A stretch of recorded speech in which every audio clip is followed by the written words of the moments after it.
बड़े पैमाने पर गुमराह नहीं हो सकती कि गामदी सही हो बाकी सारे गुमराह हो जाएं। ना ना ना ना, इस उम्मत की देखो तौरात में तहरीफ हो सकती है कि नहीं हो सकती? क्यों? तौरात की हिफाजत का अल्लाह ने वादा नहीं किया। इंजील में तहरीफ मुमकिन थी कि नहीं थी? क्यों? इंजील की हिफाजत का अल्लाह ने वादा नहीं किया। कुरान में तहरीफ मुमकिन है? क्यों? कुरान की हिफाजत का अल्लाह ने वादा किया है। क्यों वादा किया है? आखिरी किताब है, अगर इसमें भी तहरीफ मुमकिन हुई तो अल्लाह की हुज्जत बंदों पर तमाम ही नहीं होगी। तौरात में तहरीफ हुई, कोई बात नहीं, इंजील का इंतजार करो, नई किताब आएगी। इंजील में तहरीफ हुई, कोई बात नहीं, अल्लाह अपने बंदों को लवारिस नहीं छोड़ेगा, गाइड करेगा, कुरान नाजिल करेगा। अब कुरान के बाद कोई किताब आ नहीं सकती है। अब अगर ये तहरीफ हो गई तो मेरे भाई फिर अल्लाह का हमें पता कैसे चलेगा हमसे क्या चाहता है क्या नहीं चाहता? क़यामत में हम कहेंगे अल्लाह जैसे तौरात में तहरीफ, इंजील में तहरीफ, हमें क्या पता ये भी तेरी बातें थी भी कि नहीं थी? हो सकता है मौलवी साहब अपनी तरफ से लगा रहे हो। तो मेरे भाई कुरान में जैसे तहरीफ मुमकिन नहीं है, इसी तरह याद रखो यहूद और नसारा के सारे उलमा गुमराह हो सकते थे, ये मुमकिन था उनमें उनका जो एक कामदी साहब हो वो ठीक हो, उनके उस दौर के कोई। इसी तरह यहूदियों में मुमकिन था, ईसाइयों में मुमकिन था कि यहूदियों में मुमकिन था, ईसाइयों में मुमकिन था कि सारे ईसाई मसीही गुमराह। मुमकिन नहीं है कि सारे उलमा गुमराह हो, एक गामदी साहब ठीक हो। ना ना ना ना, एक गामदी खराब हो सकते हैं, सारे उलमा। इस उम्मत को भी गुमराही से बचाने का अल्लाह ने मिन हैसुल उम्मा वादा किया है। वो वादा नबी की ज़बान पे चलेगा, नुवल्लिही मा तवल्ला, जहां जाएगा हम उसको धकेल देंगे, गुमराही के दलदलों में धकेल देंगे हम उसको। तो यहां अल्लाह ने मुसलमान है। गामदी साहब ने इस आयत में भी तावील की है, हालांकि ये तो साफ आयत है। इमाम शाफई फरमाते हैं कि इजमा की हुज्जियत की इससे जबरदस्त दलील कोई हो नहीं सकती कि यह उम्मत गुमराही पे जमा नहीं हो सकती।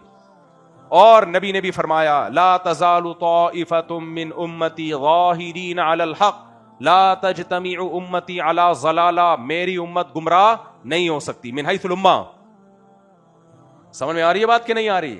तो इसलिए मेरे भाई कोई भी ऐसा स्कॉलर जिसको सुनने के बाद आपको यह लगे कि ये ठीक है बाकी सब गलत हैं, तो कुरान से भी पता चला हदीस से भी कि ये तो ठीक हो ही नहीं सकता।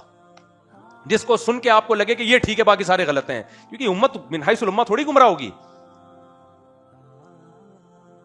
तो पूरी उम्मत एक तरफ है सूद के मसाइल में, जनाब गामदी साहब एक तरफ, पूरी उम्मत कह रही है ईसा इब्ने मरियम आसमानों पे जिंदा है, कुर्ब क़यामत में नाजिल होंगे, कुरान में भी है हदीस में भी है।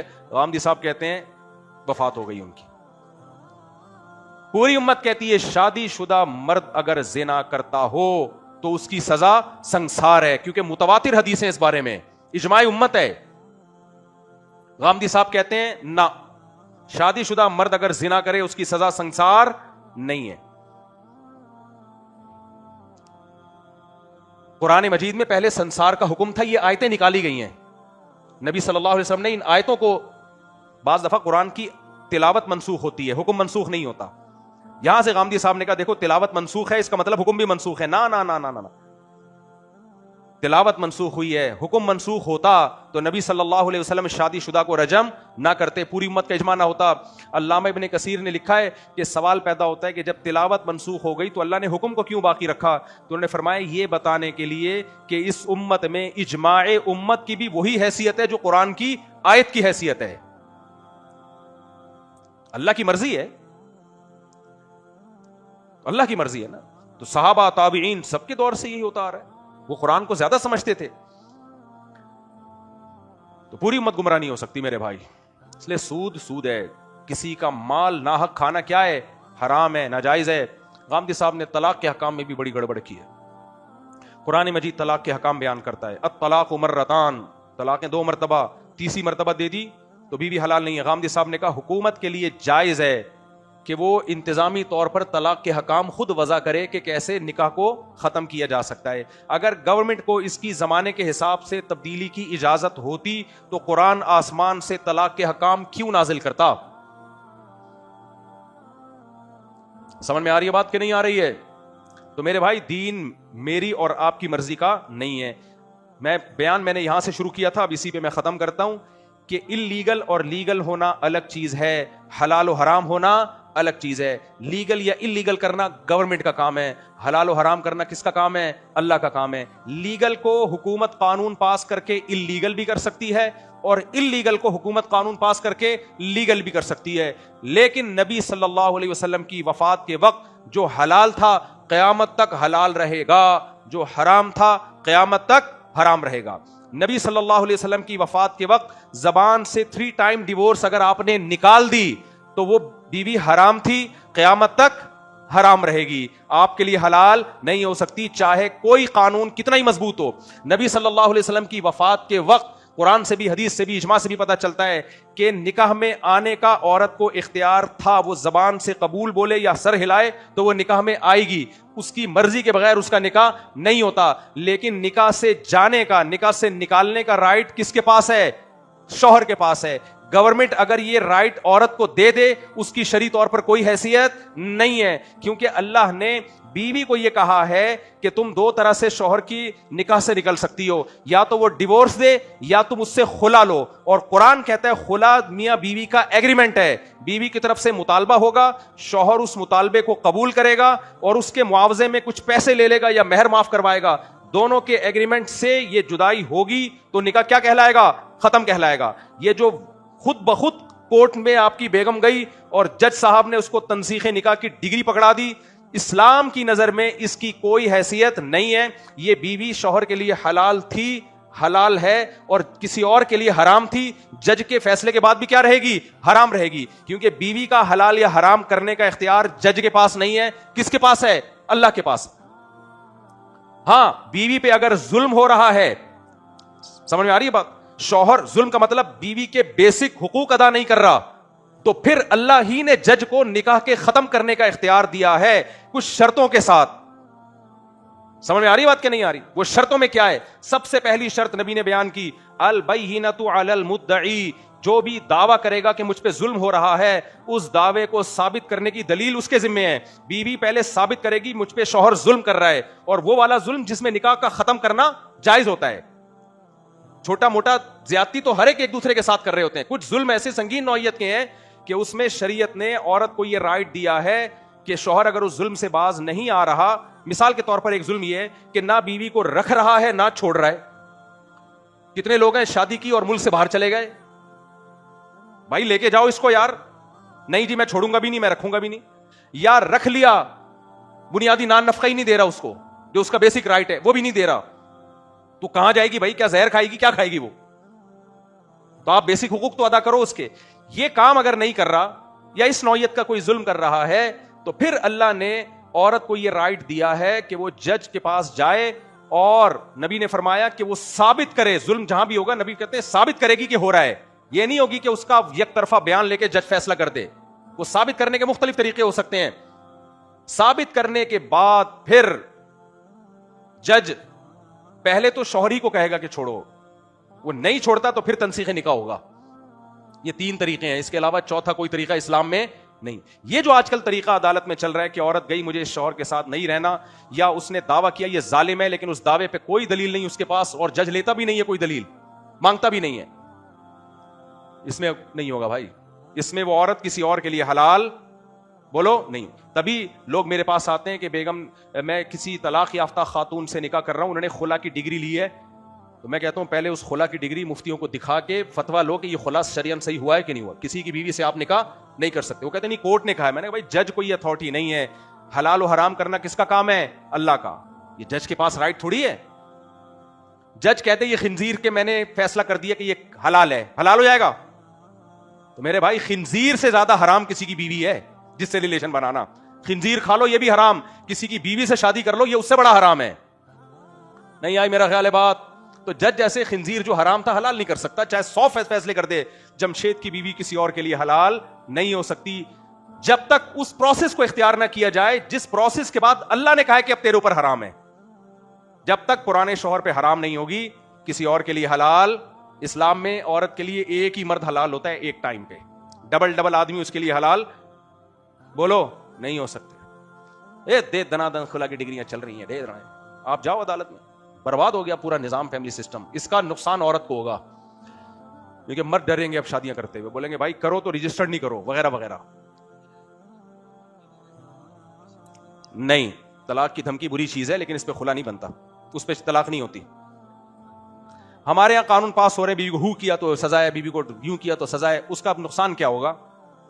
उसका नुकसान ये होगा कि लोग शादी करेंगे रजिस्टर्ड नहीं करेंगे, लिहाजा बीवी को हुकूक नहीं मिलेंगे। ये गधे नहीं, गधे कुत्ते देखे आपने जो दुम हिलाने वाले, वो कवानीन जिनके साइड इफेक्ट उन मुल्कों में निकले और बर्बाद हो गया उनका खानदानी निजाम, क्योंकि इनको अपनी तो तालीम है नहीं, अपने तो कुछ है भी ना। इंग्लिश में ठिश पिश कुछ पढ़ लिया इन लोगों ने, गोरे के लॉस पढ़ लिए और पागल उसी लॉस को क्या कर रहे हैं, फॉलो कर रहे हैं। उठाकर फेंक दो बाहर गली में, नई तहजीब के अंडे हैं गंदे। हम अपनी बच्चियों का निकाह 18 साल से पहले भी करेंगे। मैंने 2 बेटियों का निकाह किया अल्हम्दुलिल्लाह। आज 5 साल 10, एक को 8 साल हो गए, एक को 5 साल हो गए। अल्लाह का बड़ा फजल है, बड़ी खुशी की जिंदगी गुजार रही हैं। समझ में आ रही है बात। और मेरी किसी बच्ची का रिश्ता अच्छा आया, मैं नहीं देखूंगा 18 साल की है, 17 साल की है, 16 साल की है।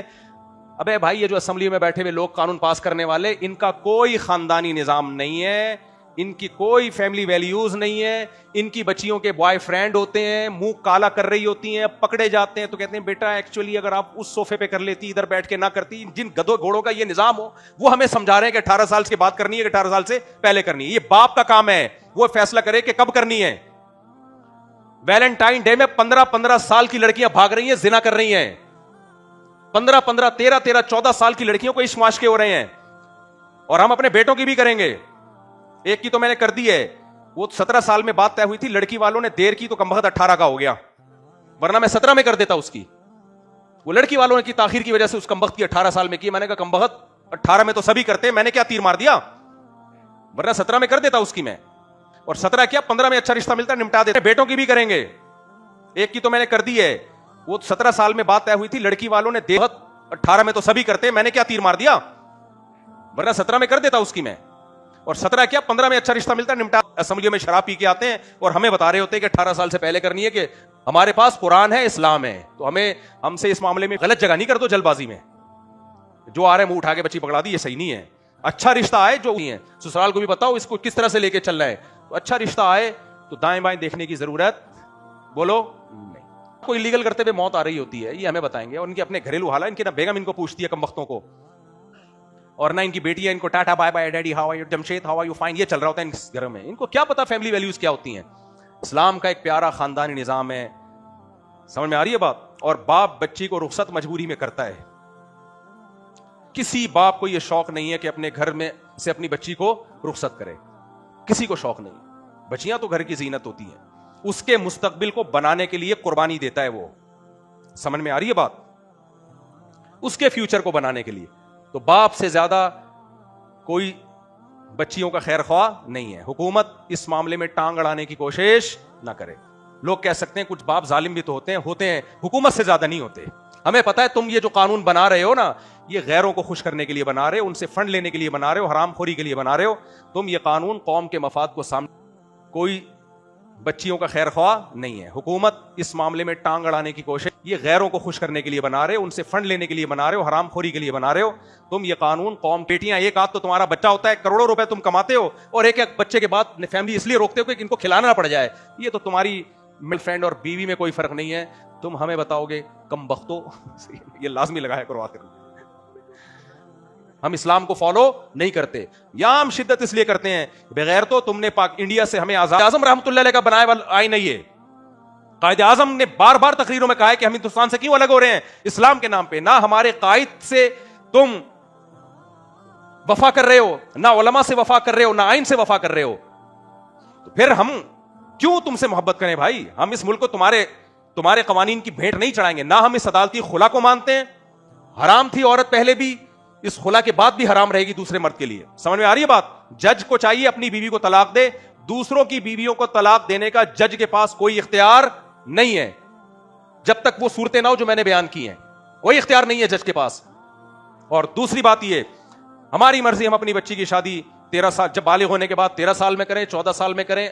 अगर आप समझते हो 13 साल में शादी उसके लिए नुकसानदेह है, आपकी समझ के एतबार नहीं है। बाप फैसला करेगा कि अभी मुनासिब है या नहीं है। बाप खुद ही फैसला करता है। अगर वो समझता है अभी मुनासिब नहीं तो ना करे। वो आपको टांग अड़ाने की हमारे मामलात में, मैं निहारी खाऊं या भिंडी खाऊं, गवर्नमेंट कहनी है मुफ्ती साहब निहारी खाएगा भिंडी नहीं खाएगा, तो मेरी मर्जी यार, मैं भिंडी खाऊं या निहारी खाऊं। तो बच्ची की मर्जी और उसके बाप की मर्जी। बच्ची नहीं चाह रही फिर ठीक है, ना करे वो। हां, जबरदस्ती की शादियों पे पाबंदी लगाओ। बाज इलाकों में ऐसा होता है कम उम्र बच्चियों की 90 साल के बुढ़ों से शादी की जाती है, बेचा जाता है उनको। ये हराम था, हराम है और हराम रहेगा। इस पे पाबंदी लगाओ, हम आपका साथ देंगे। बाज इलाकों में ऐसा होता है बच्चियों को बेचा जाता है, पाबंदी लगाओ भाई, इसमें नहीं लगेगी, क्योंकि इनका मकसद सोसाइटी की इस्लाह नहीं है। इन हराम खोरों का मकसद खवातीन के हुकूक के नाम पे बाहर जो अपने आका हैं उनको खुश करना है। समझ में आ रही बात कि नहीं आ रही? तो इसलिए इनको करने दो, हमारी सेहत पे कोई फर्क नहीं पड़ेगा। और ये शेर याद रख लो, उठाकर फेंक दो बाहर गली में, नई तहजीब के अंडे हैं गंदे। हमारे पास इस्लाम है, प्यारा मजहब है, जरूरत ही नहीं है बाढ़ में जाए। काफी हो गया मेरा ख्याल है, अगली दफा थोड़ा सा मालिश वालिश करके आइए।